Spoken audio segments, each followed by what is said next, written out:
আসসালামু আলাইকুম সুপ্রিয় দর্শক, আপনাদের ভালোবাসা আসলাম সেই চাঁদের মতো ফুটফুটে এক মেয়ের কাছে। আমরা শুনবো তার জীবন কাহিনী। আসসালামু আলাইকুম। ওয়ালাইকুম আসসালাম। আপু কেমন আছো? আলহামদুলিল্লাহ ভালো। তোমার ফ্যামিলির সবাই কেমন আছে? ফ্যামিলি সবাই ভালো আছে, কিন্তু আমার আব্বু একটু অসুস্থ। আচ্ছা, আর তোমার নামটা কি জানো? একবার বলবে প্লিজ। আমার নাম হচ্ছে মিথিলা। মিথিলা, তোমার দেশের বাড়ি কোথায়?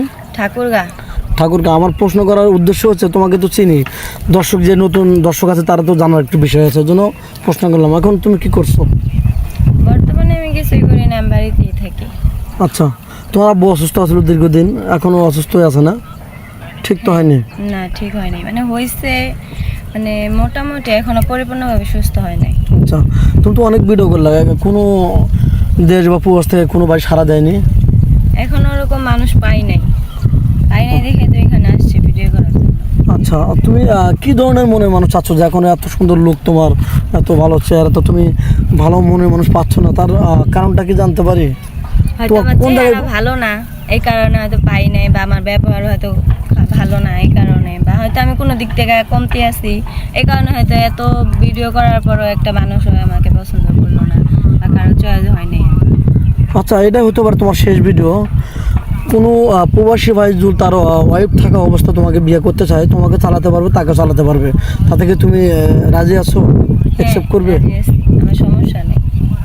আচ্ছা, যদি তার ওয়াইফকেও দেখে, যদি আমাকে দেখে, তো আমার কোনো সমস্যা নেই। কোনো প্রবাসী ভাই যদি তোমাকে বিয়ে করে বাংলাদেশে রেখে যায়, তুমি কি ওর পরকে লিপ্ত হবা? না, জীবনও না। যেহেতু আমার এই বিপদের টাইমে উনি আমার পাশে থাকবে, তাহলে ওনাকে কেন আমি পরবর্তীতে ছেড়ে দেব? আচ্ছা, তুমি পড়াশোনা কতটুকু করেছো? এসএসসি পাস করছি। এসেছে পাস করছো না? তুমি তো মুসলমান, জি নামাজ কালাম তো পড়া হয় অবশ্যই। আচ্ছা, তোমার কি যৌথ ফ্যামিলি ভালো লাগে না সিঙ্গেল ফ্যামিলি ভালো লাগে? যেহেতু ফ্যামিলি ভালো লাগে, মানে আল্লাহ পাক যেটা কপালে রাখছে সেটাই তো হবে, তাই না? তা তো অবশ্যই।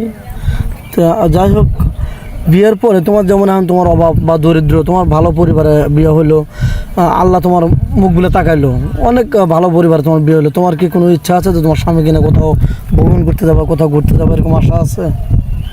আশা নাই, স্বামীকে নিয়ে সারা জীবন ভালোভাবে সংসার করব, এটাই আমার একমাত্র ইচ্ছা। ঠিক আছে, কোনো জায়গায় ঘুরতে যাওয়া আমার কোনো ইচ্ছা নেই। স্বামী যদি নিয়ে যায় তাহলে যাবা নাকি? স্বামী যদি ভালোবেসে কোনো জায়গায় নিয়ে যায় তাহলে যাব। ঠিক আছে, শুনলাম। তো এখন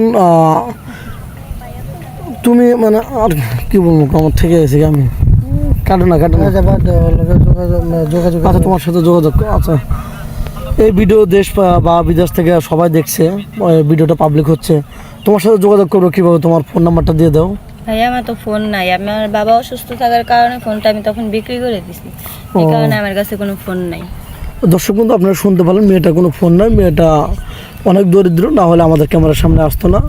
যদি তার টাকা পয়সা থাকতো তাহলে ভালো একটা পরিবারে বিয়ে হতো তার। তো প্রতিটা মানুষের জীবনে স্বপ্ন থাকে, হয়তো মেয়েটারও জীবনের স্বপ্ন ছিল, কিন্তু এ পর্যন্ত পূরণ হচ্ছে না। তো আমি আশাবাদী যে ভিডিও আর শেষ ভিডিও যেন হয়, আমিও দোয়া করি।